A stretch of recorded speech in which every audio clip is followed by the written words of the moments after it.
and I'm going to be talking tonight about a gentleman named Odd Nansen, a Norwegian. But I'm going to be talking about Odd Nansen, a Norwegian, in a diary that he kept while he was a prisoner for 3.5 years of the Nazis during World War II, from 1942 until the very end of the war, when he was evacuated in what became known as the White Buses operation. You might be familiar with that. He published it after the war under the title Fra Dag to Dag, From Day to Day. Now, in order to get started, what I'd like to do is actually enlist a little bit of your participation in this venture, kind of get you involved in this. What I'd like to do is a little bit of role-playing with all of you. If you can indulge me for a second, I'd like you all to try to imagine that you are once again 10 years old, okay? Instead of waking up in a nice soft bed in a nice cozy house in a place like Minneapolis or New Haven, Connecticut, where I grew up, imagine that you were 10 years old and you were waking up in a concentration camp. A concentration camp called Auschwitz. I'm sure you're all familiar with that name, the largest and deadliest camp the Germans ever built. And the date is January 1945. And the guards have just come into your barracks and they're screaming and shouting and bellowing the command, Raus. Raus. It's a German word that means out. Everybody out. We're evacuating this camp. So you line up outside your barracks, you join this marching column that at this point is already miles long. You make your way out through the front gate onto these back roads, and for the next 3 days you march through the ice and mud and slush and snow in bitterly cold temperatures, as only January in Eastern Europe can be like, probably equivalent to winters here in Minnesota. Normally I have to stretch to exaggerate the cold, but I don't think you have to here. I think you can appreciate that. And after 3 days of marching, you reach a rail junction. And at that point, you are put on an open cattle car. Cattle car, of course, has 4 sides, but no roof, no heat, no protection from the elements. And you spend the next 10 days in that cattle car as this train slowly makes its way out of southwestern Poland, which is where Auschwitz was located, takes a long detour through Czechoslovakia, then finally turns north into Germany, and comes to a stop about 25 miles north of Berlin at a concentration camp called Sachsenhausen. And when you get to Sachsenhausen, you're grateful that you're still alive. Thousands of people died in that 2-week period in what became known in history as the Auschwitz Death March. You know, they froze to death, they were shot if they couldn't keep up the pace, they died of exposure, exhaustion, whatever. In fact, 1 out of every 4 prisoners who left Auschwitz did not make it to their final destination alive. But you have. You're one of the lucky ones, and you're grateful for the fact that you've made it. But that doesn't mean you're not suffering by this point as well. It doesn't mean you're not hurting. In fact, you've got such shooting pains in both of your feet at this point that you can barely walk into Sachsenhausen under your own power when you get off that cattle car. But up until now, up until the time you arrive in Sachsenhausen, you're afraid to take off your boots to see what's wrong with your feet, to see what the source of this pain is, for a couple of reasons, but primarily from fear that if you take off your boots, somebody's going to steal them. I mean, by January 1945, the world is a dog-eat-dog place, and people are prepared to pretty much do anything to try to stay alive.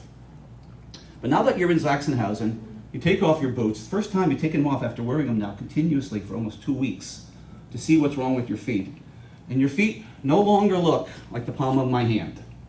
They're no longer flesh-colored. They've turned completely black. Black from a severe case of frostbite. In fact, such a severe case of frostbite that some of the flesh on your toes is already starting to rot. So you know you have to go to the infirmary to get some medical attention. The German word for the infirmary in these camps is called a Revier. You know you've got to go there. I mean, that's the logical thing to do in this situation, right? I assume when you get ill, get sick, you visit a doctor, get some medicine, get better, right? That's the logical thing to do. Yes? No? Maybe? Maybe the Norwegians don't go to doctors. I don't know. But in the crazy upside-down world of a concentration camp, the Revier was actually considered the most dangerous place you could visit. The prisoners called it the waiting room for the gas chamber. Because if you think about it, if you're lying in a hospital bed, you're not working. And if you're not working in the camp, you're not contributing to the camp. If you're not contributing, why are we wasting resources to try to keep you alive? But you also know that if you don't go to the Revier and you try to ignore this, think it's going to go away, you're going to end up probably getting gangrene. Once you've got gangrene, you are as good as dead. So you screw up your courage, you report to the infirmary. Luckily for you, there's a kindly doctor on duty that day. He wasn't a Nazi doctor, he was a fellow prisoner. In fact, he was a Norwegian. His name was Sven Oftedal.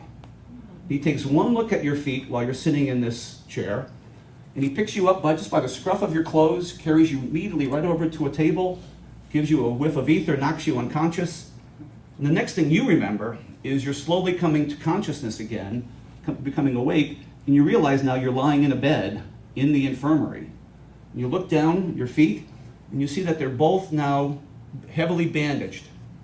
And the orderlies in that hospital ward explained to you that Dr. Oftedal had to amputate some of your toes in order to try to save your feet from further infection.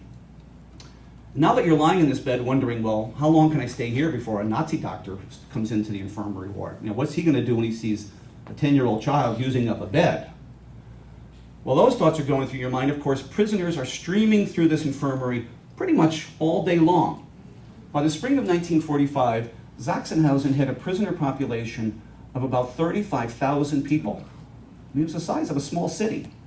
And these prisoners are coming in for various reasons. They're coming in to visit friends of theirs who are sick, coming in themselves to get some medical attention. Some of them are coming in just to get out of the cold. I mean, even if you get a beating for being in the wrong place at the wrong time, it's better to get a beating and be warm than it is to freeze to death outside. And all these prisoners who are coming by you are paying absolutely no attention to you. They're ignoring you. I mean, after all, they don't know who you are. You're just some strange, nameless kid who just showed up recently from Auschwitz. You're not from their family. You're not from their village. They don't even know what nationality you are. And the number one rule in the camp, of course, is you look out for number one. You look out for yourself. You don't worry about other people. You certainly don't worry about strangers. But then one day, a middle-aged man comes into the infirmary. He's coming to visit one of his friends who is sick. Instead of walking right by your bed and ignoring you like everybody else has up to that point, he stops. He starts talking to you. He can speak the same language you speak, which is German. And he asks you, child, what's your name? Where did you come from? How did you get into Sachsenhausen? Do you know where your parents are anymore? Do you have any brothers and sisters, any siblings? In other words, unlike any other person, at least this one individual is showing some interest in you and in your plight. Now, why am I telling you this story in the first place? Well, number one, that's actually a true story. The young child that I've been talking about was a boy, let's see here, was a young boy named Thomas Bergenthal. And that's a picture of Tommy Bergenthal taken in 1938. He's all of 4 years old. He would be arrested in September 1939, the very beginning of World War II, along with his mother and father, and remain a captive of the Nazis for the entire duration of World War II for no other crime other than the fact that he was Jewish. And the person who stopped to talk to him in that revier was a Norwegian named Odd Nansen. Now, the second reason why I'm telling you this story is that accidental meeting between these two people in late January, early February 1945, no one's quite sure exactly what the date was, that accidental meeting changed both of their lives. In Tommy's case, it literally meant the difference between life and death. Because from that day forward, Nansen used his food and tobacco rations as bribes to the orderlies in that hospital ward to ask them to take care of Tommy, to protect him, to make sure that his name did not show up on the periodic selection list that they had to draw up for the people who were being sent off to the gas chamber to quote-unquote make room for more prisoners. Now you might ask yourself, how does Nansen have enough food and tobacco that he could be giving it away in the form of these bribes? I mean, I thought everybody was starving to death in these camps. How could he have possibly have survived if he's giving away what food he has? But that's not actually an accurate picture of what life in these large concentration camps was like. And to understand this, what you have to understand is the way the Nazis viewed the world was through the lens of race. To them, race really explained how the world operated, and race in turn guided how they would treat the world. And in what they called their Weltanschauung, their worldview, of course, the Nazis believed that they belonged to the Aryan race. And in their view, the Aryan race were genetically superior to everybody else. They were the Herrenvolk, the master race, the race that was going to rule this new world order that they were creating through all of conquered Europe. At the bottom of the totem pole, of course, the Nazis put the Jews. what they considered to be biologically Untermenschen, subhuman, fit for nothing other than ultimately extermination. But the Nazis had to put every other, what they called race, we would call nationality, in some kind of pecking order so they would know how to deal with them. And the Nazis looked at the Scandinavian prisoners, both the Norwegians and the Danish prisoners, and they said, in many ways, you people are racially akin to us. You're almost like our cousins racially. I mean, after all, you're tall, blonde-haired, blue-eyed. You could qualify as an Aryan, but for the fact that you're not Germanic. So you can't be Aryan like us. But we're going to put you Nordics, they would call them, really just one step below us in this pecking order, because we think you are racially superior to every other race. You're racially superior to the French, the Greeks, the Romanians, the Czechs, etc. And by virtue of the fact that the Nazis held the Scandinavians in rather exalted view vis-a-vis all the other prisoners, they allowed them one benefit in the concentration camp that they didn't allow to anybody else. And that is they allowed them to receive food parcels from the Red Cross. And if you had food, you were rich. Food was the currency of the camp. You could get anything you want with food. You could get better clothing, you could get better jobs. Even if you're caught breaking the rules, a little bribe to the right person with some food, all is forgotten. You could even obtain sex inside of Sachsenhausen. There was a brothel operating inside the concentration camp, operating by the Germans. But you needed food. That was the currency of the camp. So Nonsan had the wherewithal to save Tommy by virtue of the fact that he was getting these parcels from the Red Cross. Now, I said a few minutes ago that this event changed both their lives. Now, there wasn't much that, by way of benefits, that Tommy could bestow on Odd Nansen. After all, he's a 10-year-old child. He's injured. He's lying in bed in the hospital with amputated toes. But I think if you read his diary, I think you have to come to the conclusion that by the spring of 1945, which is when the two of them meet, that Nonsan is heading for a mental breakdown. You know, the tone of his diary entries are getting much more distressed. He's really kind of running out of hope and running out of stamina at that point. And this is what Nonsan wrote about meeting Tommy. He didn't write this in the diary, he wrote this in another work after the war. He said, "Everywhere I went in the camp, Tommy's angelic face popped up. Without suspecting it, Tommy accomplished with us a work of salvation. He touched something in us which was about to disappear. He called to life again human feelings, which were painful to have, but which nevertheless meant salvation for us all." So I think Tommy kind of gave him a reason to keep going to the end and try to make it to the end. Now, the third reason why I'm telling you this story is that accidental meeting between these two people ended up changing my life as well. Now, of course, I wasn't alive during World War II, that's pretty obvious. And it would take another 60 years for that event to intersect with my life and change it forever. And I guess I have to confess here, I mentioned before I practiced law for 35 years, but I think during most of those 35 years, I was secretly convinced that I was a frustrated historian. I really wanted to be a history teacher in high school or in college. So I spent almost all my free time reading history books. I mean, I love to read almost any period, but primarily World War II history. Lots of memoirs, biographies. I like to read about real people, what they went through. So any chance I get, and I still, when I get a chance to go to a bookstore, I love to go in. In fact, I was in the bookstore just in the shop here earlier tonight to see what the books were like. So back in 2010, so we're talking about 9 years ago now, I went into a bookstore in Charlotte looking for a book to read. I went right to the history section, of course, and I saw this new book that had just come out. A book called A Lucky Child, written by somebody named Thomas Bergenthal. Now, I never heard of the book, I'd never seen it before, never laid eyes on it. But when I saw this subtitle, A Memoir of Surviving Auschwitz as a Young Boy, I thought to myself, this has got to be one interesting human interest story. For an adult to survive in Auschwitz has got to be interesting. How a child could possibly have survived has got to be doubly interesting. By the way, this is a picture of Tommy, taken after he's been liberated. He's all of 11 years old in that photograph. And by the time that picture is taken, he has spent now more than half of his life in captivity. Imagine that at age 11. So I took this book home, started reading it, and I learned the story that I just related to you a few minutes ago.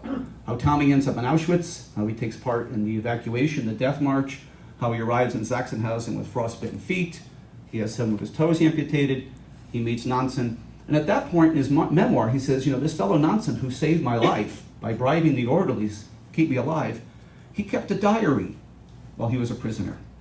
And then he adds, whoops, there he goes. Then he adds on the bottom of page 177 of his memoir, just a footnote that describes the diary. I think you can all read that for yourself. It just begins by saying that, of course, Nansen first published it in Norway in 3 volumes, and then it was translated into both English and German, published simultaneously in America, Great Britain, and Germany. So when I saw this footnote, I thought to myself, well, this memoir by Bergenthal has been really a fascinating story. Maybe this diary is also equally interesting. I've never heard of this gentleman named Nansen. I've never heard of this diary from day to day. In fact, I couldn't have told you at that point anything about Norway's experience during World War II. But I thought, if nothing else, it'll give me another perspective on somebody else who was in Sachsenhausen at the same time. I mean, I've told you, I love to read, so the bar for getting me to buy another history book is pretty darn low.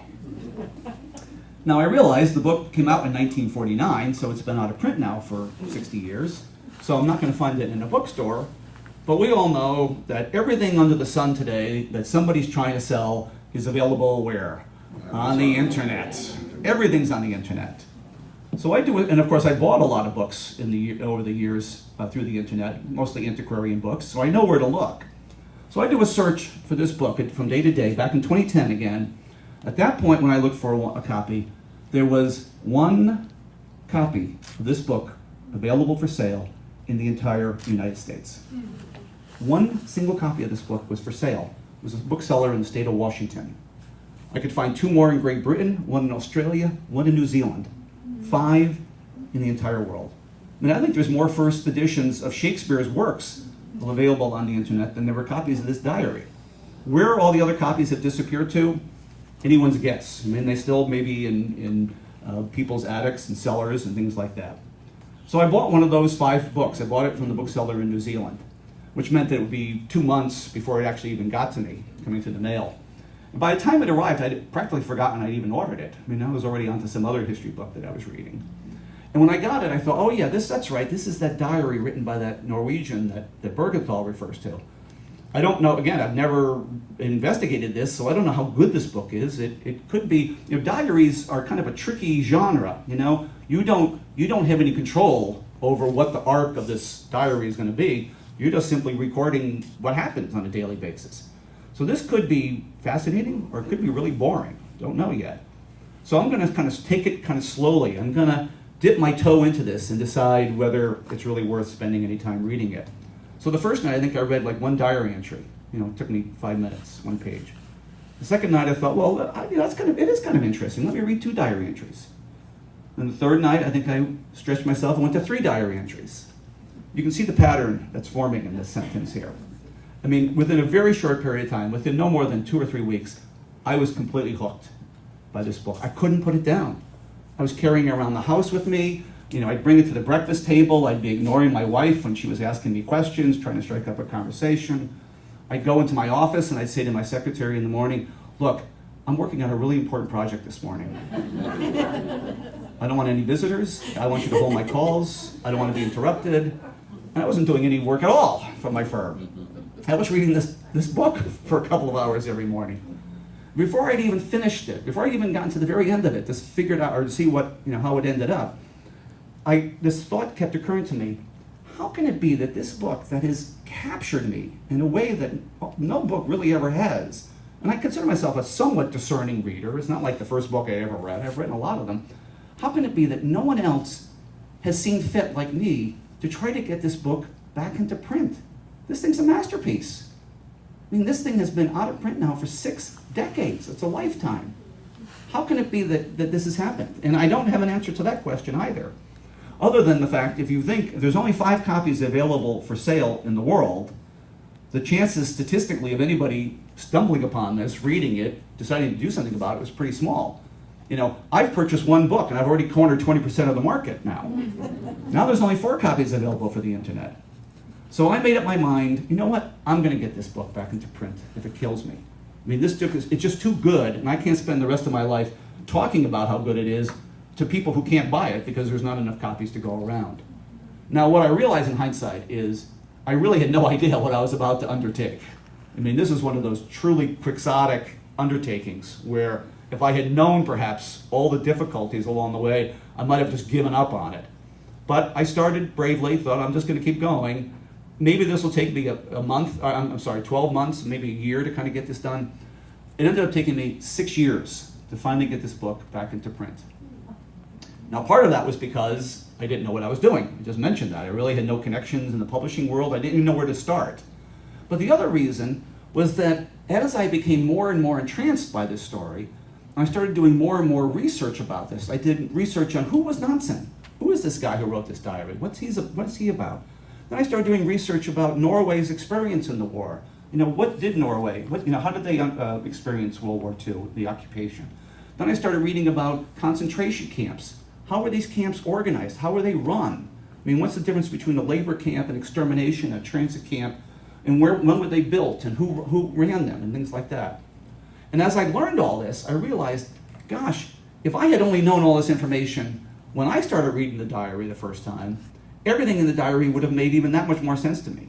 Now, I mean, I thought it was fantastic as it was, but now with the benefit of all this additional information, it's even more meaningful to me. So I thought, rather than just get this old diary reprinted, what I should do is become the editor of it and the annotator of it to help people understand now all of the stuff that I've learned. So just to give you an example, at one point in the diary, Nansen says he's at roll call in Sachsenhausen, and he strikes up a conversation with another young Norwegian, a resistance fighter, who's standing next to him in roll call. And it turns out this young man's name was Einar Gerhardsen. Einar Gerhardsen, after the war, became the longest-serving prime minister in Norway's history. At another time, Nansen is talking about his good friend, Per Krogh. Didn't know who Per Krogh was, but as I started doing research, I learned that Per Krogh was a very famous painter. And after the war, he was chosen to paint the mural that adorns the UN Security Council chamber in New York City. So this is the kind of information I've unearthed and I've now added by way of footnotes, annotations, in a fairly lengthy 30,000-word introduction to this diary. And the way I ultimately found, got a lot of laughs out of saying a 30,000-word introduction. I didn't know that was a punchline, but so be it. And the way I actually found a publisher was through the Sons of Norway, so the good old Norwegians. I gave a talk in Nashville, Tennessee in 2014 to the Sons of Norway Lodge there. And at the end of that talk, at that point, I explained to the audience I didn't have a publisher, but I was trying, and I had proposals out and wouldn't give up. And at the end, the man walked up to me. His name is Sten Vermund, and he introduced himself, and he gave me his business card. And he says, "Tim, I'll try to help you in any way possible. My grandfather was in the same concentration camp as Odd Nansen." And then the second sentence he said, which was equally important, was that I'm a personal friend with the director of the Vanderbilt University Press. It was very important. But even then, when we went to the Vanderbilt University Press, they liked the manuscript, but they said, this is such an unusual work that even though we think it's fantastic, we're going to go one more step. We're going to hire 2 professional historians to vet your manuscript, your footnotes, your introduction, and Nansen's work, to see whether it actually has quote-unquote historical merit. We're not going to tell you who these people are, so you can't contact them. We're paying them to do this, and they have to produce a written report. And the director, his name is Michael Ames, said, when I get the written report, Tim, I'll share it with you. I'll give you a chance to respond to their criticisms. That's fair. But Tim, I'm just warning you, the more criticisms they have, the harder it's going to be. The higher the bar is going to be for you to convince us that this is still worth producing. So he said it would take 4 weeks. At the end of 4 weeks, he writes, this book is really long. They're still working on it. So hang tough, So I had to keep chewing on my fingernails for another 8 days or so. And then finally I get an email from him, and he says, Tim, I'm attaching the 2 written reports from these 2 experts. Since they have no criticisms at all, we're going to the editorial committee today. And it was unanimous. They went to it. So, I felt justified that, yes, this is in fact as good as I thought it was. And since 2016, as I said, I just go around the country touring, trying to share the story of Odd Nansen. So what I'd like to do tonight, what I really like to do is read you the whole diary, but I think you wouldn't sit tight for all of that. It would take a long time. So hopefully tonight I can give you at least an inkling or a taste of what it was in this diary that captured my attention in the first place. And hopefully you'll come away with not only appreciation for the diary, but even more importantly, I hope you'll come away with an appreciation for what a remarkable man Odd Nansen was. Because to me, I think he's really an unsung hero of the war for what he did and what he wrote about. So what struck me almost from the very beginning when I started reading this book, and this was even before I'd even gotten to the point of being curious enough to Google who is Odd Nansen. I was just kind of reading it for what it was worth. What struck me was Nansen's writing ability, his ability to describe actions, feelings, scenes in a way that are almost like, I call it Tolstoyan. I mean, this guy's like a novelist when he's writing. And you have to remind yourself as you're reading this diary, he's writing it in a concentration camp. You know, not in some beautiful library where he can stare out the window like this and kind of, look at people go by and let his mind wander and decide which adjective he's going to use. He's got to write this on the sly, knowing full well that if he's caught red-handed with it, he could easily have been executed. In the diary one time he mentions how a Dutch prisoner is caught with a diary and he's hauled away and he's never seen again. So let me just share with you one of, just a, kind of a random sample of his writing ability. This diary entry is from the fall of 1942. Nansen was arrested on January 13th, 1942, and he was initially incarcerated in a prison just outside of Oslo called Grini. Some of you may have heard of that. It's still a maximum security prison to this day. Then he was sent above the Arctic Circle to work on a construction crew for a couple of months. Then he was returned to Grini, and then from there he was sent on in the fall of 1943 to Sachsenhausen. So this diary entry is from the time he's above the Arctic Circle working on a construction crew. The day happens to be a Sunday. The prisoners there did not have to work on Sundays. They only worked 6 days a week at that point, and they kind of changed the rules. It's a sunny day, and since they're up there, they're taking advantage of the warmth, the sun at this time. It's in September. And there's a prisoner who's a minister. So he's going to conduct a church service. And since none of these barracks can hold everybody that's in this camp, there's about 400 men, they're having it outdoors. Now, Nansen isn't taking part in the church service. What he's doing is engaging in what he loves to do when he has free time, which is to sketch. He was quite a talented artist, and we're going to see a number of his sketches tonight. And he said the only way I could get perspective on this scene that I wanted to draw was to kind of back myself so far up that I ended up being right next to the outdoor latrine. And this is what he writes on Sunday, September 6, 1942. He says, I sat on a stool with my back against the urinal. Per was standing by the dustbin, and that's this Per Krogh, his friend, was standing by the dustbin using it as a drawing board. In the middle of the benediction, an impious prisoner came and started rippling on the wall behind me. And in the middle of the Lord's Prayer, a Viennese waltz, shrill and out of tune, cut in from the German hut just beyond the fence. But the congregation listened, no less devoutly, to the clergyman who preached, no less fervently, and Per and I drew and painted, no less imperturbably, and the sun poured down its golden rain, no less lavishly over all of us. And perhaps the Lord himself is not so particular about the forms up here in the wilds. Now, I don't know about you, but you could lock me in a library for 6 months, and I couldn't come up with a description of a scene like that. And this is the sketch that Nansen drew of that scene. You can see the minister standing in the middle, the men sitting around, the sun pouring down its golden rain. I mean, what a metaphor to use. So who was Odd Nansen? Well, here's a family photograph. Odd Nansen is this little baby in his mother's arms. This picture was taken in spring of 1902. Odd Nansen was born in December 1901. And as you can see from this photograph, he is the fourth child born to his mother, Eva Sars Nansen, and his father, Fridtjof Nansen. Now, both of his parents came from well-to-do families in Oslo. Both of his parents themselves were very accomplished. They were both very artistic. His mother was both a singer and a painter, and Fridtjof Nansen was a very good artist as well. His mother, Eva, came from a very large family, even by Norwegian standards of her era. She was the baby of her family growing up. She was child number 19. That's a pretty good-sized family. All of them lived to adulthood as well, 19 children. Unfortunately for Odd Nansen, his mother died when he himself was only 6 years old. She died in 1907. She contracted pneumonia. And this is way before you had antibiotics. You know, some people made it, some people didn't. She didn't seem that sick, and then suddenly she took a bad turn for the worse and died, December 1907. So Odd Nansen was pretty much raised single-handedly by Fridtjof Nansen. Now normally I have to go through a very long explanation as to exactly who Fridtjof Nansen was, but I think you know part of his story. You know that he established his reputation initially as a polar explorer. He was the first man to cross Greenland from coast to coast when he was 28 years old. When he was 31 years old, he organized and led an expedition to the North Pole. And he got farther north than any other man had gone up to that point. Broke the record by something like 150 miles. Didn't make it actually to the actual North Pole. But he did that, and he brought everybody back. This was a 3.5-year expedition. You know, they basically disappeared off the face of the earth and kind of lived on their resources up in the Arctic. Now, I have a 35-year-old son. Sometimes I worry about whether he can figure out how to change planes at the airport. And this guy's 31 years old, and he's in charge of the lives of a dozen men. And he comes back and writes a big book, Farthest North, which is still in print today. It's an amazing adventure story.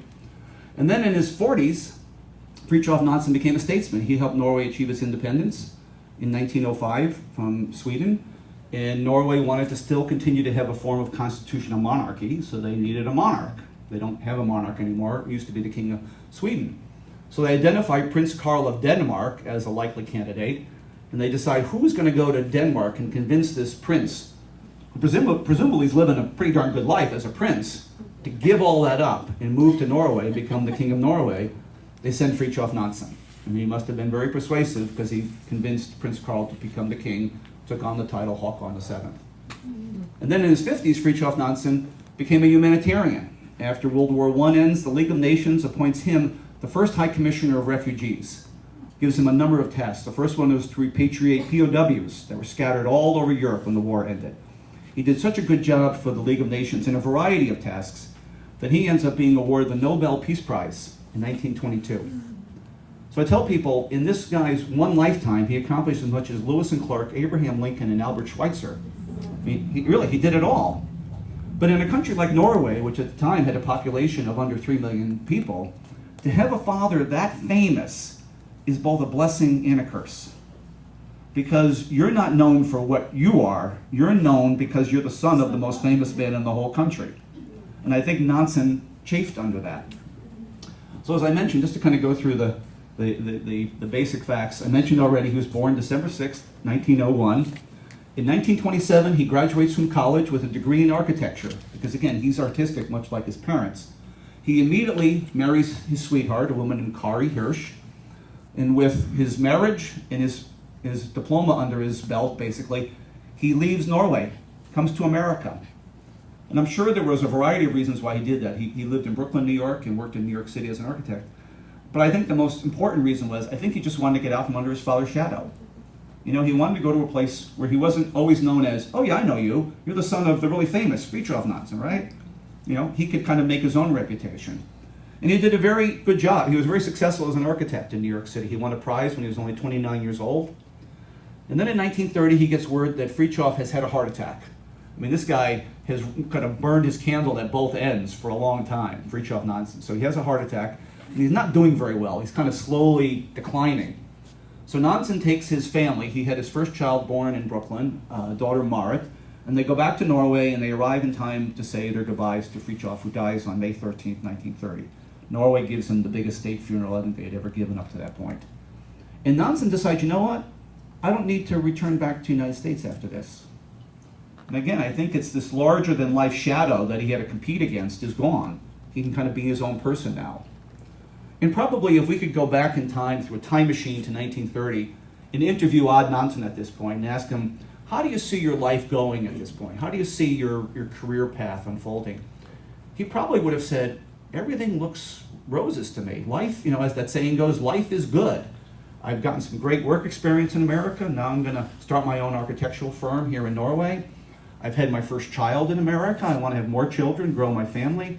I'm living in Oslo with all my friends, my schoolmates. Everything looks great. You know, I have nothing to worry about. But of course, we know that the storm clouds were already beginning to form over Europe in the 1930s. January 1933, Hitler seizes power in Germany, almost immediately starts persecuting the Jews. Many of them flee to Austria. Germany annexes Austria. Many of those Jews flee to Czechoslovakia. In fact, young Tommy Bergenthal was born in Czechoslovakia of German parents who had fled Hitler with the idea that we'll live in Czechoslovakia until this whole thing blows over. And of course, we know how that turned out. So you have all these stateless refugees milling around Central Europe with no place to go. They can't travel anymore because they have no valid passports. Their passports have expired, and they can't get new passports anymore because under the Nuremberg laws, they've been denaturalized. They're not even considered citizens of Germany. Without a passport, you can't cross borders. So all of these refugees are kind of stuck. And so in 1936, a number of prominent Norwegians approached Nansen and say, there's a refugee crisis brewing in Europe, and something has got to be done about it. And we've decided you're the person to do something about it, because your name is Nansen. And as one of his contemporaries wrote, he was mindful of the fact that he was the bearer of the Nansen name, and that meant something, and he knew he could probably accomplish more than most people could. So he pretty much puts his career on hold, puts his family on hold, and he starts this organization, Nonsan Hjelpen, which means Nonsan Relief, as a way of trying to help these refugees get visas to come to Norway. And the Norwegian government at that time, as were the governments of all the Western powers, United States included, was rather anti-Semitic. They were not interested in allowing Jewish refugees to come into the country. They felt bad for what was happening. They felt bad for what Germany was doing to the Jews. That didn't mean they wanted to change their immigration laws at the time. So Nansen had a real uphill battle trying to get visas for these Jewish refugees. In fact, the government required that he put up a cash bond for every refugee he brought into the country so they wouldn't be considered a drain on society. But the government in turn turned around and prohibited any of the refugees from taking jobs, under the theory that if you took a job, you were potentially stealing it from another Norwegian. So it was kind of a catch-22 that he found himself in. But by the time the war began in 1939, he had been successful in bringing about 250 men, women, and children into Norway. So to kind of sum it up a little bit about Nansen, we know, number one, he's famous. He's the bearer of the most famous name in Norway. He's educated. He's got a college degree at a time that not that many people went to college. He's artistic. You've already seen one of his sketches. You'll see some more. He's a humanitarian. He's kind of following in the footsteps of his Nobel Prize, Peace Prize winner, his father, by forming Nonsan Hjelpen. And he really threw himself into this. He didn't kind of do it part-time. He really devoted all of his energies to this. And Nansen also had a pretty wicked sense of humor. And that comes through in his diary. And it seems strange to be talking about humor when you're talking about a concentration camp diary. I mean, those two concepts don't seem to go together. But I think Nansen used humor as a coping mechanism for some of the horrors that he was experiencing. I don't know if any of you have ever read Viktor Frankl, the man who wrote Man's Search for Meaning. But in that book he says, humor was another of the soul's weapons in the fight for self-preservation. And I think to a certain degree that's how Nansen used it. And some of his humor, some of his wit is so dry, so subtle, that if you read his diary almost too quickly, too literally, you're liable to miss, I think, the point that he's trying to make. So let me share with you a couple of his diary entries. This first one is from Friday, January 16th, 1942. This is 3 days after he's been arrested. And he's talking about how he's turning in his civilian clothing, he's getting his prison uniform issued to him. And he writes, trousers and a jacket, a shirt, and a pair of boots were issued to us today by Henning Bodker, who was in charge of the wardrobe. The jacket, the shirt, and the trousers were too small for me, and the boots unwearable. Everything else is all right.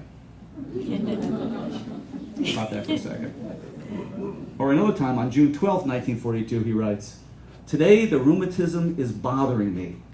It hurts to sit, it hurts to stand, and there's an infernal draft everywhere, except in my bunk, where there's a draft too.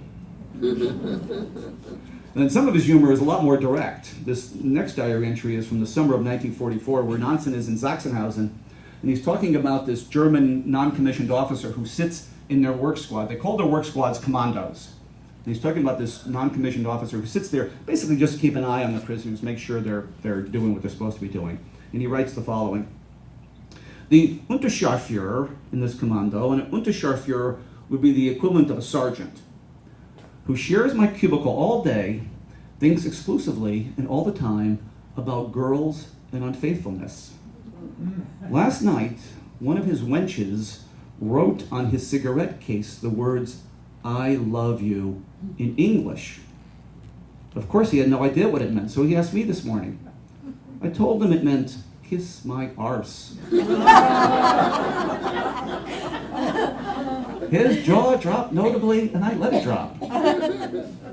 So why did Nonsan write the diary in the first place? Well, he writes in his introduction, he says, "I never wrote this with the idea that I was ever going to publish it." That was kind of the last thing on my mind. Nonsan had been a diarist pretty much his entire life, ever since he was a teenager. He was a very, very committed journalist. And I think in the 20s and 30s, it was much more common for people to keep journals and diaries. So he wanted to continue that. And he said, primarily, I did it for two reasons.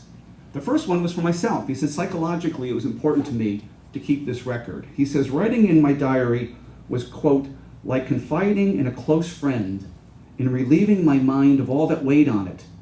It became a private manner of forgetting.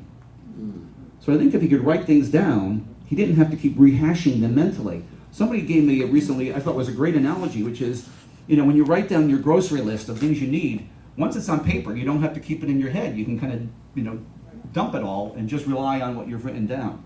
He said the other reason why I wrote it was for my wife, Kari.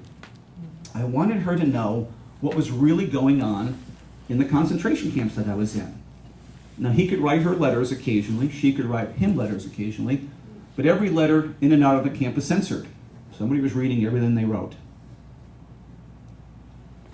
While Nansen was in Grini, outside of Oslo, Kari could occasionally get permission to come visit him. But those visits were limited to 10 minutes in duration. They were forbidden to touch each other during the interview, and there was always a guard in the room who could speak Norwegian. So what can you really say to your spouse under a situation like that? And here's Nansen's sketch of what he calls the visit. You can see Kari behind the barrier with the children. The guard has got his hand up. He's either saying, time's up or don't get any closer, whatever the case might be. So the diary became his way of communicating with her. And as you can imagine, for a man who's stranded in a concentration camp, he spends a lot of his time obsessing about his wife, thinking about her, worrying about her. If he doesn't get a letter from her, normally he'd get a letter maybe every 2 weeks. If 2 weeks go by and he hasn't gotten a letter, he starts worrying. Is there something wrong with her? If she was going to come visit and then she doesn't show, is this a problem? He finds out about a month after he's been arrested that she's pregnant with their fourth child. So now he's worried about her pregnancy. Is she going to be okay? So he spends a lot of his time in this diary writing about his wife. So let me share with you a couple of his diary entries. This first one is from May 23rd, 1942. And when Nansen was writing this particular diary entry, he was in solitary confinement. He was being punished by the Germans because they caught him writing an anti-German poem, which they considered to be an act of sedition. So they throw him into the cooler to try to punish him. And he writes the following. I wonder where Kari is today. Is she sitting alone as well? She must be unhappy for my sake. She must have heard by now that I'm, quote, inside, meaning I'm in solitary. But I'm writing, Dear Kari, soon all these horrors will be over, and we shall live together again and be happy. I can't do anything without you, not even be in prison. Now, when he writes those hopeful words, soon we'll be together again, these horrors will be over, we'll be happy, he's been in prison for all of 4 months. Now, of course, what he doesn't know, because he's only gotten to this part in his diary, but we know, it would be another 35 months before he's finally liberated and reunited with his wife. So compare the tone of that diary entry with one that he writes now 2 years later, on August 27th, 1944, which happens to be the day of their wedding anniversary. And he writes the following. Today is our wedding day, 17 years. The third wedding anniversary in prison. So in a way that only makes 14. But 14 bright, rich years that have made it possible for me to get through these 3 dark ones. Life has been good to us after all. The wealth that has given us these 17 years, no one can take from us. It is of eternity and will never die, even though we should never meet again. So you can see where he's beginning to contemplate. He just may never make it out of this camp alive. He thought the war was going to end in 42. Then he was convinced it was going to end by 43. Here it is, August of 44, and it's still going strong. And the longer you spend time in the camps, the greater your chances of something bad happening to you. falling victim to an infectious disease like typhus, which was rampant in these camps, especially rampant when you have conditions of overcrowding and you've got lice spreading diseases. By the spring of 1945, Nansen is living in a barracks that was built to hold 200 men and now holds over 600 men. I mean, these people are living like ants on top of each other. If a guard took a dislike to Nansen and took a pot shot at him and killed him, no one would even ask the guard to justify what he did. I mean, there is no law. Every prisoner in that camp is expendable. And so the longer you stay, as I say, the longer you stay in there, the harder it gets to see your way through. So why was Nansen arrested in the first place in January 1942? Well, first of all, I have to explain the Nazis pursued a policy in almost all of the occupied countries that they conquered in World War II of taking hostages. The idea of taking hostages goes back all the way back to the Roman times, when the Roman emperor would conquer an outlying province and then require that leader of that province to give his children, sons, to the emperor who would put him under his protection in Rome. With the idea being, if this province starts an uprising, the king's children are all going to be executed. So they were already pursuing this. Well, the instigator in Norway was actually a British commando raid against the coastline of Norway in late December 1941. These highly trained British commandos, they land on the coastline of Norway. They blow up a number of fish oil processing plants along the coast. Fish oil is used in the production of glycerin, which in turn is used in production of explosives. So they blow up these. In the course of doing this, of course, they shoot a number of German soldiers who are guarding these plants. 48 hours later, they're back on their ships. They're heading back to England. And this drove the German overlord, the Reichskommissar Joseph Terhoven, insane with fury that the British could pull this thing off and get away without being punished. And he was convinced that somehow the royal family, which was primarily living in exile in England, some of them were also living here in America in exile, that they had put the British up to this. They were goading the British, attack Norway, get back at the Germans. So he said, well, the way I'm going to get back at this, the way I'm going to try to prevent these, is I'm going to arrest 20 of the most prominent citizens as hostages. And of course, Exhibit A1 on that list was Odd Nansen. He's the son of the most famous man in the country.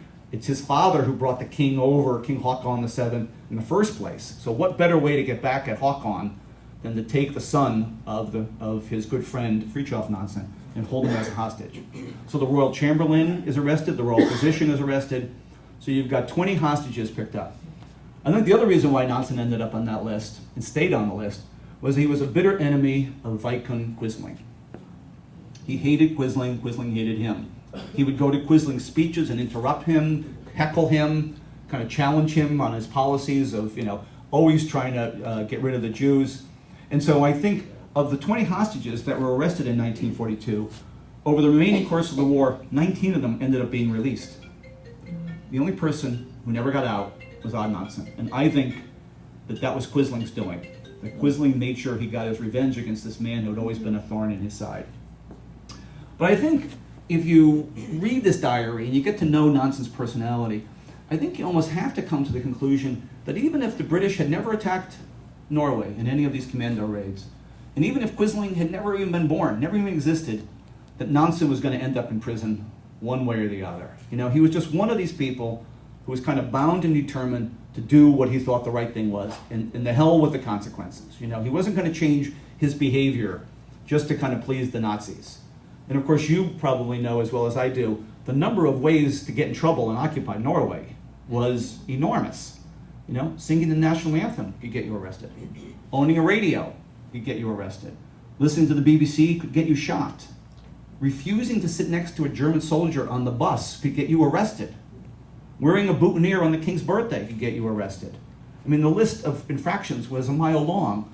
As I say, Nansen was one of these kind of almost stiff-necked persons who wasn't going to change his behavior. In fact, at one point in the diary, he says, I've been told that I'm going to be interrogated by the Gestapo. They're going to question me. And I think what they're trying to do is figure out whether my attitude has changed. Maybe I've changed my attitude here, and I'm safe to be let out. He wasn't quite sure that that's what they were doing.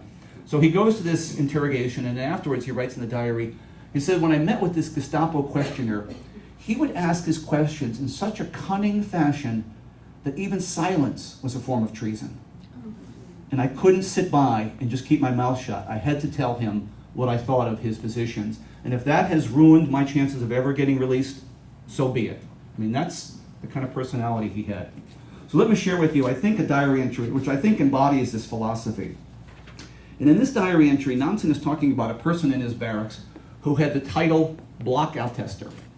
It's a German word meaning a barracks leader. So the Blockoutester was a fellow prisoner. He was almost always a German prisoner who was delegated the authority by the Nazi guards to keep order and discipline within each particular barracks. And because these people were getting their authority, this kind of unlimited authority from the SS, these prisoners, these Blockoutesters, even though they were prisoners themselves, they ended up being as brutal and as vicious as the Nazis were, if not more so. I mean, they kind of tried to outdo the Nazis because they knew that's the only way they could keep this job. And that job came with, of course, a whole lot of perks. They didn't have to work, they got better food, etc. But Nansen says in his particular barracks, the Blockoutester, a guy named Ludwig, was actually a pretty decent guy. He said Ludwig wouldn't hurt a fly. And he goes on to say this. He said, Ludwig is one of the few who helped to preserve something in oneself which must not be lost. For it is not only the corpses of human beings which are burned and annihilated here. It's not only the young, strong bodies which have turned into Musselmen, skeletons, and crematorium fuel. In this battlefield, the young faith and enthusiasm of thousands has gone under. The vital spark of thousands has been quenched in darkness and in brutishness. Ideals have vanished. Human kindness has turned to ice in many a heart. Faith in the future, the will and the force of good have withered up as the muscles wither up to useless dry tissue in the skeleton bodies of the Musselmen. Then he adds this one final sentence, which to me is the kicker. He says, he concludes this whole description by saying, of all the mass murders, perhaps this is the worst. Now, to me, that's the strangest sentence. I've pondered that sentence ever since I read it in 2010. I mean, here's somebody who sees death and destruction on a daily basis, who writes in his diary how he has to straddle over a dead body to get into the latrine. And yet he says when human kindness turns to ice in many a heart, when the ideals vanish, that's the worst murder that's occurring in this camp. And I think what he's saying in a certain sense is to simply just focus on survival in this camp is important, but if you do, at the cost of selling out your soul, of kind of losing your bearings as a human being, that's no victory. You know, if you end up making it to the end of the war because you falsely accuse another prisoner of some crime that you committed, and they go to the gas chamber in your stead, what have you, yeah, you're alive, but you know, what have you compromised by doing that? If you agree to inform on your fellow prisoners for an extra crust of bread, is that a moral victory? I mean, at the end of the war, you survived, but what have you sacrificed in the meantime? Now, I used another German word in that diary entry that I just read to you. I don't know if you picked up on it. The term Musselmen, or they used it twice. Musselmen is a German word that means Muslim, for reasons that no one's quite sure of, even to this day, although there's a number of different theories. In almost all the concentration camps, the word Musselmen was given to those prisoners who were so emaciated, so enervated, so starving, that they literally had one foot in the grave. Now, their lifespan was measured in days, if not in hours. And here's Nansen's sketch of a Musselman. I think when we see that, we see the kind of the quintessential idea of what we think a concentration camp prisoner looks like. The majority of the Musselmen in these camps, of course, it was the Jews. The Jews had the worst of everything. They weren't the only people who were brutalized. The Russians, the Ukrainians, the Poles were also treated pretty savagely, because in that racial hierarchy that I mentioned earlier, the Nazis put the East European Slavic races really just one step above the Jews. But the Jews still had worse than even they did. And as Elie Wiesel has said, although not all victims were Jews, all Jews were victims. And I think we've got to keep that in mind. And to me, the power of this diary is it's an eyewitness account of the Holocaust as it's occurring in real time. And whereas almost all of the prisoners in these camps would treat the Jewish prisoners as pariahs, as people to stay as far away from as humanly possible, because nothing good could come to you from associating with a Jewish prisoner, unless you want to get a beating while they're getting beat up all the time and brutalized. And yet Nansen would go to the Jewish barracks. He would meet with these people and say, how did you get into Sachsenhausen? What camp did you come from? What were the conditions like there? What were you doing before the war? How did you get arrested in the first place? And many of these Jews would say to him, we know the score. We know we'll never get out of these camps alive, no matter how this war ends, good or bad for Germany. They're going to kill us all. So you have to be the kind of person who tells our stories for us afterwards, because we won't be able to. And Nansen uses the diary as a way of kind of giving the life stories of these people that he meets. He bears witness to their experiences. He talks about a Jewish builder from Budapest that he meets. And this builder explains to him how he was arrested in Yugoslavia and marched from Yugoslavia all the way to Sachsenhausen, a march of 500 miles that began with 3,000 able-bodied men and ends up with 850 actually walking into the camp alive. And here's what he writes about this Jewish builder from Budapest in one of his diary entries. This is from December 18th, 1944. He says, "There's one touching detail I must relate about this man. I've given him a few clothes and some cigarettes and some food. He was very anxious to show his gratitude. One day he came to me with a little thing that he wanted to give me as a souvenir, and I had to promise to keep it. It was, he said, the best thing he owned. He had nothing else. It was one of the cigarettes that he had borrowed from me, now neatly wrapped up in silver paper. I had given him only 3 cigarettes that time myself. I was in rather low water at the time as well. After the war," he added, "he would give me the same present in gold and precious stones." Now, why would somebody make such an extravagant offer to Nansen? I'm sure what Nansen gave him by way of food and tobacco and clothing was important, but I think what this man was showing his gratitude for was something that Nansen gave him that was even more valuable in this camp, because it was in fact even more rare. You know, that was the gift of friendship, of empathy, of listening. I mean, every other prisoner is saying, look, don't tell me your stories, I'm trying to just stay alive. And yet Nansen didn't do that. He opened himself up to these people. He was outward directed. So how did Nansen preserve this diary in the first place? I mean, I mentioned earlier on in my talk that writing a diary is a pretty good way of getting yourself killed if you get caught with this. Well, Nansen says writing the diary didn't prove to be that big a problem. Nansen was one of these people, much like his father Fridtjof Nansen, who could operate on maybe 3 hours of sleep at night.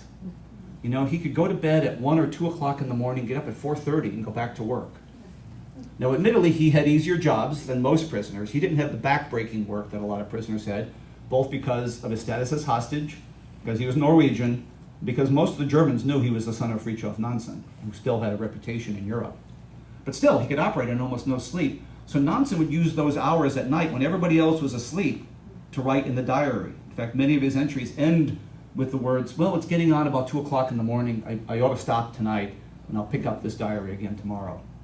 Then he says hiding the pages of the diary wasn't that big a problem. He says, I would put it in the one place I knew the Germans would never dare go look for it, in the latrine. The German never went into the latrine. I mean, they were germaphobes, as it was. And they thought the latrine was just a cesspool of infectious bacteria, and they weren't going to go anywhere near there. So then the question became, how do you get it out of the camps? How do you smuggle it out? Well, for 18 months, Nansen is in Norway. He's in Gnini, and then this camp Vidal, and then back in Gnini. And you have to remember, who's delivering all the food into this camp, which in those days, without much refrigeration, actually had to be pretty much on a daily basis. Norwegian civilians. Who's delivering all the building supplies? Because they kept building more and more barracks. Norwegian civilians. Who are the tradesmen coming in to work in the camp? Norwegian civilians. And these are their friends, their neighbors, who are on the other side of the barbed wire. So all of these civilians were more than willing to smuggle notes, cards, letters, whatever the prisoners, everybody was trying to smuggle something out. There was a whole smuggling ring going on. And so Nansen used the pages of his diary as, again, as I said, his way of communicating with his wife. So there's always somebody who was willing to take a part of that diary and hide it in their boot or in their hat. At one point, he writes a letter on a piece of paper that is about 13 inches long and about 1 inch wide. And then he rolled it up and he rolled it in a cigarette. Because in those days, you rolled your own cigarette. And of course, what this other person would ask him for, can I have a cigarette? Here, take this one.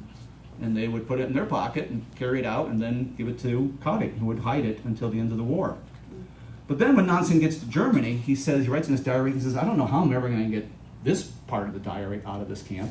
I mean, I'm in the middle of enemy territory. There's nobody sympathetic on the outside who's willing to take a risk of smuggling this. But psychologically, this is such an important part of my life now. I just have to keep writing this and hoping against hope that I can think of some solution. And if I can't, I will bury this diary in the ground at the end of the war if I can't figure out how to get it out of this camp. And diaries have been found buried in the ground at other concentration camps, primarily in Auschwitz. So other prisoners kind of went through the same thought process that he did. Then one day he said, I had a brainstorm. And I realized that even though I was searched in the morning when I left the camp to go to work, because all the work by the prisoners was done outside the camp, there wasn't enough room when you got 35,000 people living on top of each other to do any work in the camp. And I was searched every night when I came back in.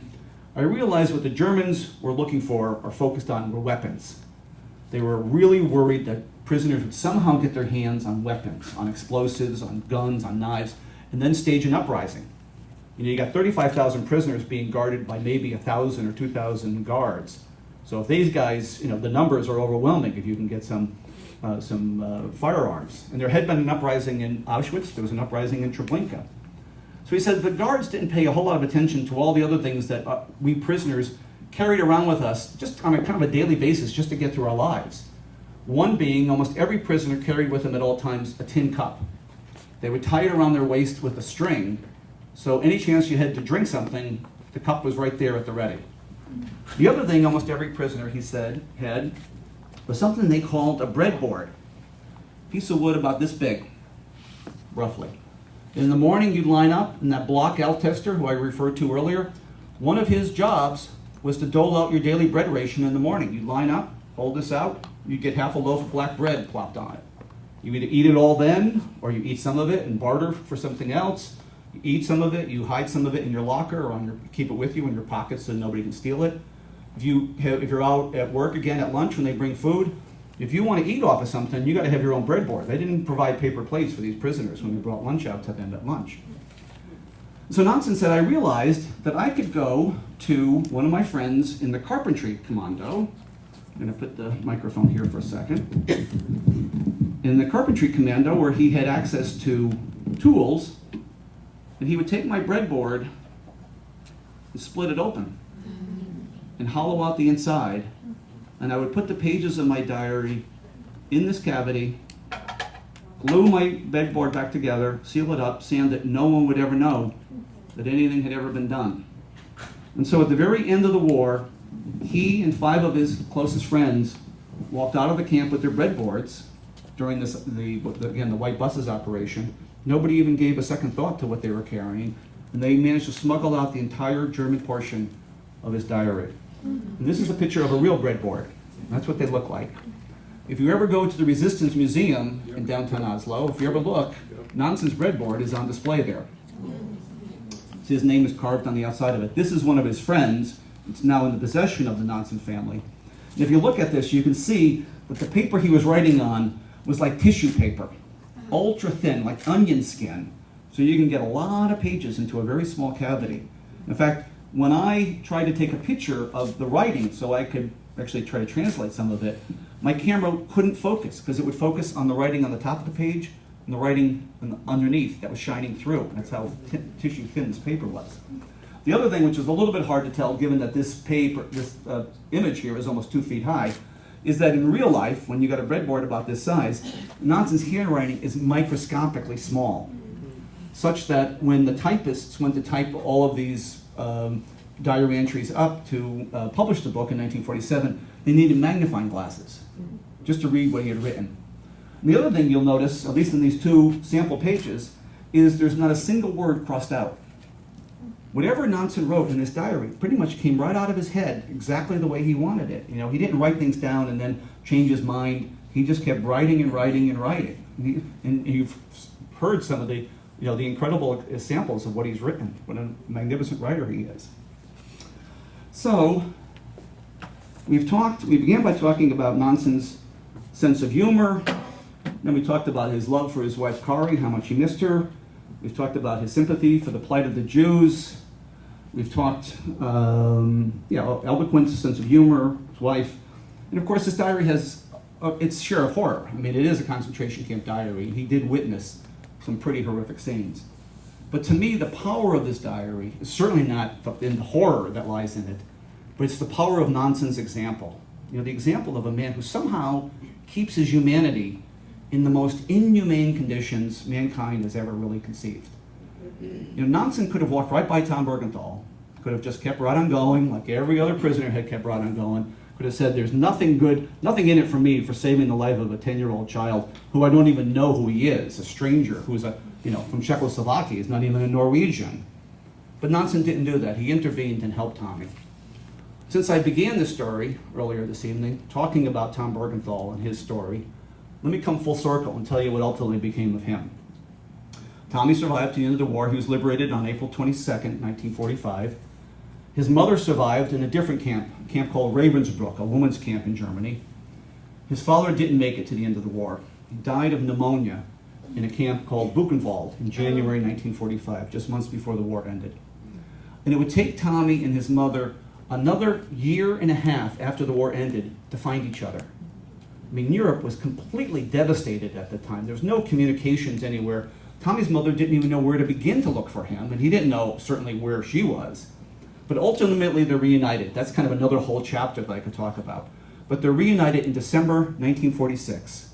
And Tommy's mother, she finds him in an orphanage outside of Warsaw. She takes him back to Germany to raise him now. She's got him, finally. You have to remember, until Tommy was liberated in 1945 in the spring, he's 11 years old now, he is totally illiterate. Tommy has never been in a classroom in his life. He doesn't know how to read and write. At one point, Nonsan asks him to write something, and he explains, I can't do it. And Nonsan says, well, why didn't your parents at least teach you how to read and write? They could have done that. You didn't have to go to school for that. And Tommy explains to him that in the Kielce ghetto, where they lived together, it was a capital crime for Jewish parents to teach their children how to read and write. His parents could have been shot if they were caught doing that. So his kids had no education at all. So when he gets back to Germany, his mother hires a tutor. She says to the tutor, I want you to teach my son in 1 year everything that he should have learned in grades 1 through 7. So at the end of that 1 year, I can enroll him in the 8th grade, which is the grade that he should have been in if he had been going to school his whole life. So he gets tutoring for a year. He goes to the 8th grade, 9th grade, 10th grade, starts the 11th grade. By this time now, he's a young teenager. I think he's kind of deciding what he wants to do with his life. And the one thing he does decide is that he doesn't want to grow up in Germany. He has an aunt and uncle who live in New Jersey. So he decides to emigrate to the United States. He arrives in January 1953. His aunt and uncle take him down to the local high school. They enroll him. The registrar says, okay, son, you're now a junior here at Patterson High School. Now remember, this kid's got 3.5 years of any formal education at all, 3.5 years of English instruction. Tommy spoke no English before the war. He could only speak German and Polish. So he finishes high school, a year and a half at Patterson High School. He goes to a small liberal arts college in West Virginia. And 4 years later, he graduates as the valedictorian of his class. He then goes to NYU Law School and gets a legal degree. He then goes to Harvard Law School and gets a master's and a doctorate in the field of international law and international human rights. He says, inspired by the example of Odd Nansen. And Tom Bergenthal has one of these most spectacular careers you can imagine. He wins every accolade possible in the field of international law. And that culminates in the year 2000 when he is appointed to the International Court of Justice at The Hague. And that's a picture of Tom Bergenthal in his judicial robes. One of the most unforeseen consequences of that fateful decision I made back in 2010 to get this book republished is that in the process I've become a very close friend of Tom Bergenthal's. He's now 85 years old. He's retired. He lives in Chevy Chase, Maryland. And every time I'm in D.C., I have dinner with him and his wife, Peggy. He's the most delightful man you'd ever want to know. I saw him maybe 3 or 4 weeks ago when I was there to help him celebrate his 85th birthday, which is on May 11th. Now, this diary that Nonsan published back in 1947 includes a dedication page. And in that dedication page, Nonsan dedicated the diary to Tom Bergenthal. He said he dedicated it first to these Norwegian friends of his who all died in the camps. And then he goes on to say, and you too, little Tommy, to your living memory I dedicate this book. Now when he writes those words, he didn't know where Tommy was or whether Tommy had actually made it to the end of the war. And now Tom Bergenthal, I guess as a way of giving his own thank you in return back to Nonsan, wrote the new preface for this hardcover edition of this book that I have, 70 years after the book was dedicated to him. To me, you can't even make up a fact pattern that's as amazing in my mind as that. So let me leave you with one final diary entry. This is from March 5th, 1945. Nansen goes to Tom Bergenthal and he says, Tom, I've got some really bad news to share with you. I've just learned that I'm being moved from Sachsenhausen to another concentration camp called Neuengamme, which is located outside of Hamburg. This is actually the beginning of what became the White Buses operation, where they evacuated all of the Norwegians, first to Hamburg, then to Denmark, then to Sweden. So he says, I've thought of every possible way to take you with me, but of course that's impossible, I can't do that. I've even thought of trying to kidnap you and hide you in a burlap sack and smuggle you into Neuengamme with me, but I can't do that. So you have to promise me that you'll write to me after the war and tell me how you made out. And Tommy responds, to paraphrase, he says, yes, of course I'll do that. After all, it is my duty. And Nansen is so struck by the fact that he uses this word duty. He says, I'm having a conversation with a 10-year-old child who's trying to sound like a mature adult, and he's probably heard this word duty used over and over and over again in these camps. And he probably thought it was, the kind of grown-up word to use.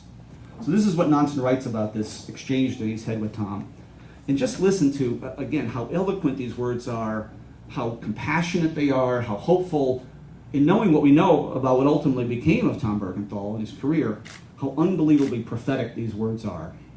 And he writes, little Tommy, if only your fellow creatures thought a fraction as much about their duty to you as you do about yours to them, all your prospects would be brighter than they are today.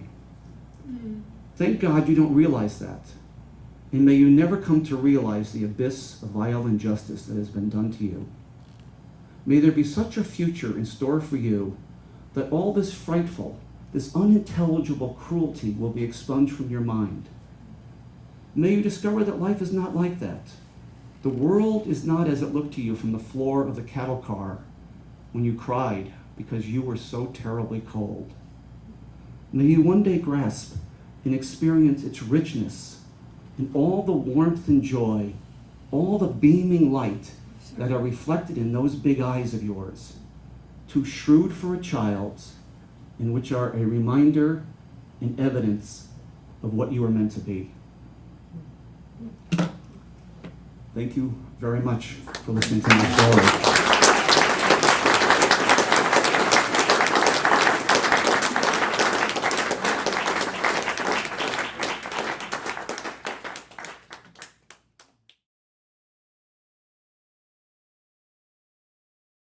Nansen, the question was, what did he do after the war?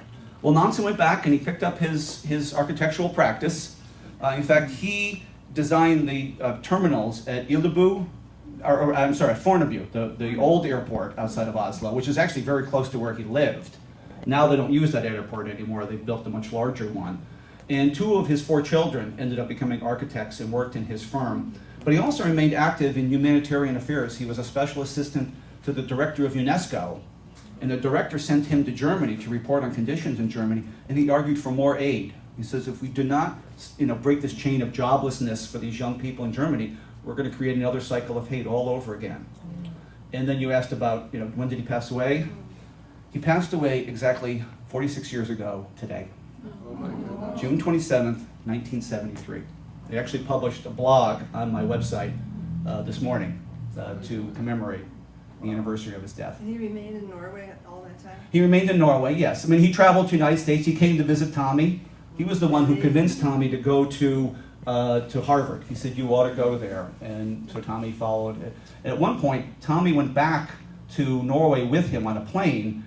And Tommy tells me that on this plane, Nansen said, I want to introduce you to one of my friends, this young man who was in the resistance in Norway, a guy named Willy Brandt.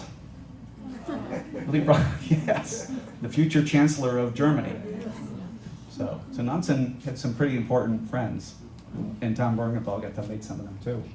So another question, yes ma'am. Did Tommy go back to Germany ever? And then what did Nansen write with, pencil? How did he get writing instruments to make his? Yeah. Okay, well I'll answer the second question first, which was how does Nansen get writing instruments? If you recall, I'm going to test you now, what did I say early on in my lecture? If you had food, you could get anything you wanted. If you can get sex, believe me, you can get a pencil. You know? Okay?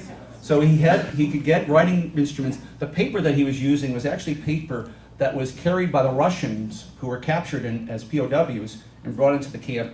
And the Germans seized all this paper and used it as toilet paper. Yeah. But Nonsan, again, if he wanted supplies, he could get supplies. And he had to, of course, write, as I say, very, very small. So he had to constantly sharpen his pencil. And his daughter, Marit, who was another person I'd become very close friends with, I went over to Norway to help her celebrate her 90th birthday in November. She says she always remembers her father always walking around the house with a pencil in his left hand and a penknife in his right hand. And just even absent-mindedly, without even thinking about it, he was always sharpening his pencil. That's what architects used to do when they didn't have lead mechanical pencils. So, and the other question was, Tommy, did he ever go back to Germany?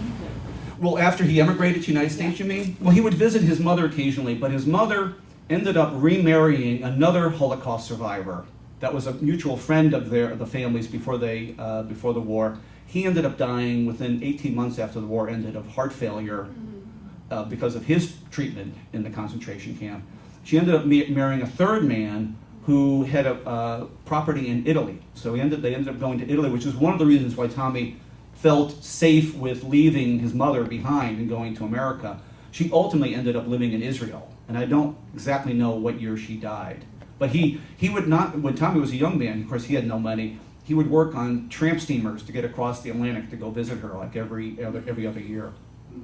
So, yes ma'am? The front row is doing pretty good on questions. I don't know about you people in the back, so. Are there any of the buildings that Nansen was architect of still in New York? I've never been able to find out exactly what he did. I mean, I don't think he was such a junior person at the time. I don't think he actually designed anything. But there was an architectural contest that was held in 1929 for all architects. Anybody could submit a proposal on what the airport of the future would look like. Because this was the era of commercial aviation, and planes are, up to that point, planes would just land on grass strips somewhere. And so now they want to kind of start developing which the airports look like. And so they had, I think it was 274 entries, and Nonsan won third place with his drawing of what a model airport should look like. Now I will tell you that there is one building in the United States that was designed by Odd Nansen. It's a little hutta that is located on an island off the coast of Maine called North Haven. It's right across from Acadia National Park. And in the 1950s, the American ambassador to Norway was a guy named L. Corin Strong. And this guy, I think he was appointed by Eisenhower for no other reason other than the fact that he had enormous amounts of money. His mother married the heir to the Eastman Kodak fortune. So this guy was loaded. And when he was an ambassador, one time he went up into the woods as a guest for some family, and he saw a hutta, and he said, "This thing is magnificent. Who designed it?" Odd Nansen designed it. So he engaged Nansen to design a hutta for himself. They designed it, they built it in Norway, they let it season for a year, disassembled the whole thing, put it on a ship, and brought it over. And Nansen's son helped rebuild it. And it's got the grass roof and everything else. Everything's hand-carved inside. And I've become friends with the family that owns it. Still the Strong family. And they've invited me to stay there if I can ever get up to Maine, but I haven't made it yet. So that's the only structure in all of America that bears Nansen's fingerprints. Yes, the back. How voluminous is the diary, and as he was sending it, getting it out of the Norwegian prison, are there any missing portions of the diary? Yes. So the question was, how voluminous, and was it as a complete record? And miraculously, every single thing that he wrote ended up being preserved, with one exception. I'll tell you about that in a second. When he published it, as you saw from that footnote, the Norwegian version is 3 volumes long. Even that is not everything he wrote. When he published that, he says, I cut out things of the diary that I thought were so personal that nobody would be interested in reading them, mostly about my wife. So the entire oeuvre, everything he wrote, has never seen the complete light of day. And then when it was translated into English, it was condensed. So this version back there is not equal to even the 3 volumes that he published. But only one section got lost.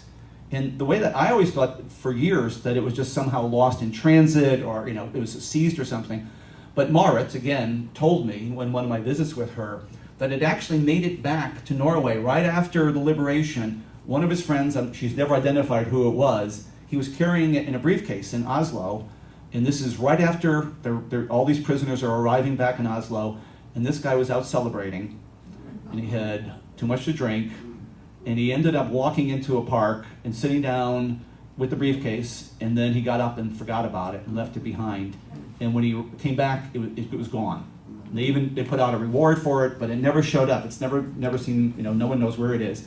So there's one section, it's about 2 weeks worth of diary, where Nonsan says in the introduction, he says, I had to recreate this from memory and from letters that I had written home. So that's what kind of reminded me of that. But every single thing other than that somehow made it. At one point, when Nonsan is going up to Vidal, this camp above the Arctic Circle, they had to go by train to Trondheim, and then from there get on a ship, because there was no other transportation that far north. And he's in a port, and he looks out through a porthole, and there's another ship docked next to him, and there's a young girl inside there. She's heading south from holiday. She'd been on holiday up north, and he hands part of the diary through the porthole to her and says, get this to my wife. And it ends up, it really is kind of amazing that much more of it ended up not getting lost. First, yeah. Hers was much of my question, but were all of the pieces of the diary going to his wife? Did they all end up being sent to his wife? Yes. In Kari, sooner or later, they'd all end up with her, and she would hide them all.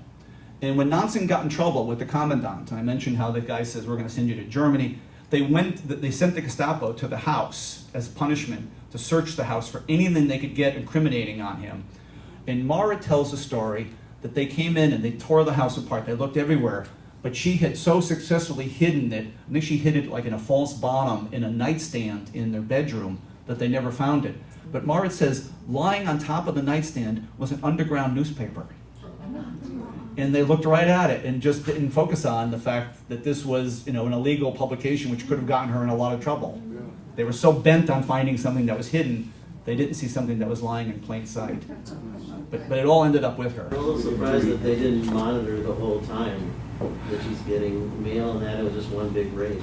Well, I think they would have to do that for everybody. There was an opportunity in like 1960 that Mara tells me, where what they did is they decided to republish it, the diary, in 2 volumes. But because of cost considerations, they published just the first half in 1 volume and sold it. And they put a card in the back of it that said, if you want volume 2, submit this card. And then not enough people did, so the publisher said, the hell with it, I'm not going to publish volume number 2. So again, since 1947, you don't have any version. All of the original pages are in the National Archive. They're not actually owned or in the possession of the Nonsan family anymore. I will tell you that one of the things Nonsan did write after, he wrote a number of other books. He wrote a book of reminiscences of people he met. And so many people were so interested in the story of Tommy that he decided to write a separate book about Tommy. And he went to Germany after the war, he met with Tommy, and that's another whole story how they met up after the war. And he interviewed Tommy's mother and got her story. And then he put all of these notes in his desk, and he went on with his career. He got very busy, kind of forgot about it. And in the early 1970s, I think he realized he was dying because he had like emphysema. Everybody in these camps smoked like a chimney, and this is hand-rolled cigarettes. So I think he decided, I got to get this thing published. So he pulled it together, finished it, published it in in Norway under the name, Tommy, but it's never been translated commercially in America. There is a private translation that was done by Bergenthal's law students as a gift to him once, and he's given that to me. That was one of my sources. But there's actually a Norwegian woman who's contacted him in the last year asking him if she can translate it into English and try to get it published. So there is some people showing some micro interest in all of these other things that should see the light of day. I think personally I see the Holocaust as the culmination of attitudes that went on for a long time before that. And you said Odd Nansen wrote a lot of things, and he wrote other diaries. Did he ever acknowledge what he could see about what was happening that was leading up to the Holocaust? in terms of Germany trying to rebuild itself at the expense of other people who were not like them? I assume that some of his correspondence in the 1930s when he was doing Nonsan and he was seeing the refugee crisis in Europe spoke directly to that. But I have never delved into that to be able to answer it more specifically than that. Just knowing who he is, I'm sure that in his letters home. One thing, there was actually a national public TV did a program about a year or two ago about a Quaker who went to England. His name was Wait Still Sharp, I think. And he was in Prague at the same time that Nansen was there. And they were all doing the same thing, trying to help refugees. And so I've contacted the woman who was the talking head on that. I think Ken Burns actually may have done the program. And I've asked her if she ever comes across Nansen's name in any research that she's doing about Wait Still, to please let me know. Because I'd love to know more about that. But Your research process, did you learn Norwegian and did you go directly to those Norwegian? And are you Norwegian? well, not even Norwegian. I shouldn't even contest that. Or did you go through as like a translator to look at Oh, some of funny. those? Well, I mean, I use Google Translate quite a bit, I tell you, and I would run things by Nansen's granddaughters who would help me. We actually translated some of the untranslated parts of that archive to add more to the diary, just a couple of diary entries. I can get to the point where I can kind of sight read. I can tell where in the Norwegian version the English is going on. I can kind of match the two. I'll never be able to speak it in a million years. So, yeah, easy for you to say that. And of course, I don't have a very extensive vocabulary. So if I get stuck on a word, I have to go back to go translate. But I got to the point where I can at least navigate through a Norwegian text and figure out what they're talking about, and so I can know where to look. So I found this book 3 years ago on Amazon, and was a paperback. Yeah. Is that the same book that you've done? No, it is not. What version do I have then? The very first thing I did when I decided I was going to get this published, I went to Washington, D.C. with a twofold purpose. One, to meet Tom Bergenthal, because by that time he had come back from The Hague. And number two, to go to the Library of Congress to look at the copyright of the book. And the copyright had expired, the English copyright. So the book is what they call public domain, which means anybody can take the words and do anything they want with them. And so the paperback is some person who, certainly shortly after the hardcover edition came out, figured out that this thing was in, because there's no copyright other than the copyright of my words in the book. And they figured out they could print it. And so the paperback that you're looking at is nothing but a facsimile of the 1949 edition. It has nothing that's what it else looks like. added to it. And even the quality of the sketches is like a photocopy of a photocopy of a photocopy. I mean, they're not very clear at all. I have a pop-up on my website saying, I can't say don't buy it, but I want people to know you're not getting a paperback that's a version of this. You're getting a completely different book, and you're missing out on what I think is a lot of valuable information. Do you have a follow-on project, and if so, is it along the same lines with Nansen's storyline? Well, I'm trying to do a couple of, I have a couple of book ideas that I'm interested in, primarily dealing with the status of refugees in the 1930s, which build on some of Nansen's work.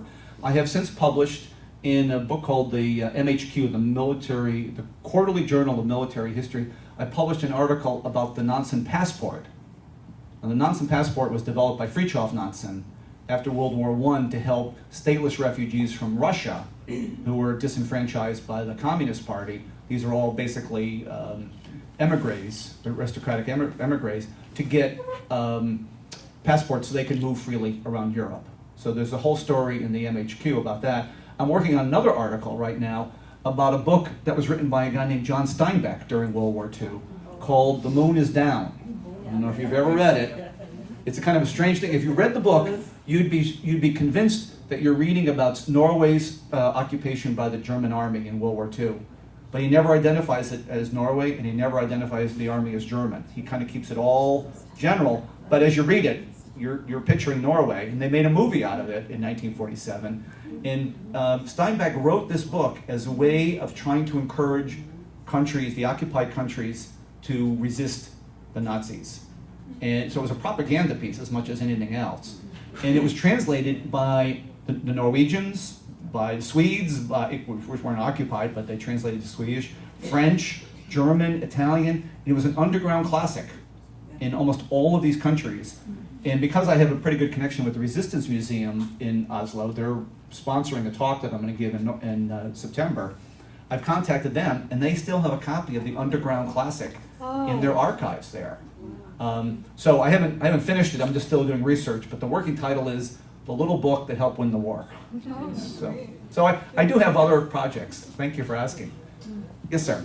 I'm wondering if he or somebody else kind of analyzed what was it that influenced him and what shaped him to be this kind of amazing, wonderful person. But I think it was his father. I think his father, who was not an easy man to get along with. I mean, his father was one tough cookie. Margaret tells me the story where one time on holiday, young Nansen, he's like a teenager, he goes up to one of these huttas, he's going to go skiing with his friends, and they get there and either they're locked out or there's something wrong, and he sends a message to his father saying, "Dad, we got here and we can't get into the hutta, we're in the middle of nowhere." And his father writes back, "Well, then build a snow cave and sleep in it." If I can live on the Arctic ice for 3.5 years, you can sleep outside in the snow for a couple of days. I mean, he wasn't going to cut him any slack, which I think helped him survive in a concentration camp.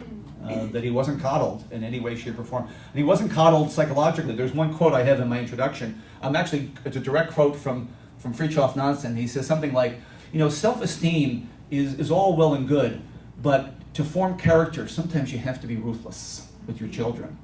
So I don't think he spared the rod in any way, shape, or form. I think the father had the biggest influence on him. And the Norwegians tried to celebrate it to the extent they could. I think there are a couple of diary entries, again, around Christmas where he says, "What's Kari doing today? She must be home with her kids and they must be eating this." I think another time, I think he's talking about his birthday, and he says, "I'm not there to celebrate my birthday. We would have chocolate or cake or something. Is Kari having it without me? And I miss that, and that's what I look forward to." He's almost kind of self-pitying himself to a certain degree. But he does reminisce about things like that. So you should, if you're looking at the diary, make sure you focus on, his birthday and Christmas particularly. I used to almost have competitions within the barracks as to how they would decorate. And in fact, Per Krogh and he work on a mural in for Christmas. And apparently at that time there was an inspection visit going on by this high Gestapo person. And he walked in and he looked at this artwork and he says, "It's amazing what the occupied Norwegians can pull off or can do." And that became kind of a byword. They would all say to each other, "It's amazing what us occupied Norwegians can do under this strict control of the Germans." Is that one more question? You had mentioned that you're going to be speaking in September in Norway. Yes. What other kind of notoriety have you received in Norway? Have they asked you to do other speaking? How's your book doing in Norway? I don't know how well it's doing in Norway. I mean, I know it's being sold there, and it's now stocked in the Resistance Museum. It's stocked in the Center for the Study of the Holocaust, which is Quisling's old house, on the island of Victoria. I would say it's kind of an uphill struggle, quite frankly. You would think there'd be a million opportunities, and I write to people, but I don't get much traction. Now, maybe I have to get there, and they have to hear the story. But so I'm doing the best I can. So. There's more interest, actually. It's easier to get, again, from an American, to get audiences here in America than in Norway. Well, with that, I'll thank you. Let me just conclude with a few comments. The book cost $40. It's not an inexpensive book, but I think it's comparable to the price of any other hardcover book of that size. I make no money from the sale of these books. I donate 100% of the 100% of the royalties. For 50% go to the Holocaust Museum in D.C., 50% go to the Center for the Study of the Holocaust in Norway. When I was doing my research, I learned that when this diary was translated into German in 1949, Nansen gave away all the royalties for the German translation to a fund for German refugees. I felt, if this man can do this after he's been in a concentration camp, I can certainly do nothing worse than try to follow in his footsteps. So I do this really because I want people to read what I really think is one of the most amazing, incredible books. If you read this entire book from start to finish, if you're not moved by this, then you've got a heart of stone. I mean, I just can't imagine how you could do that. The other thing I would mention is a plea that I end every talk with, but just never seems to hasn't quite sunk in, which is the most important thing that you can do to help me, other than buying the book, which is great, telling your friends about the book, is a review on Amazon. A review on, I mean, we've talked before about everything gets sold on the internet. The only way this book gets sold is when I sell it personally, or when people buy it on Amazon, and they not only look at reviews and decide how to buy books, but Amazon, I've been told by my publicist, has an algorithm that looks at how many reviews you get. The more reviews you get, the more popular your book is, the more they will pair it up with other books that are popular. So that, you know, the kind of, if you like this, you'll like that. But you have to drive the reviews up. And I can't do that. You have to do that for me. So I beg you. That's the most important thing you can do. And I guess I've run out of things to talk about. So I will. Thank you.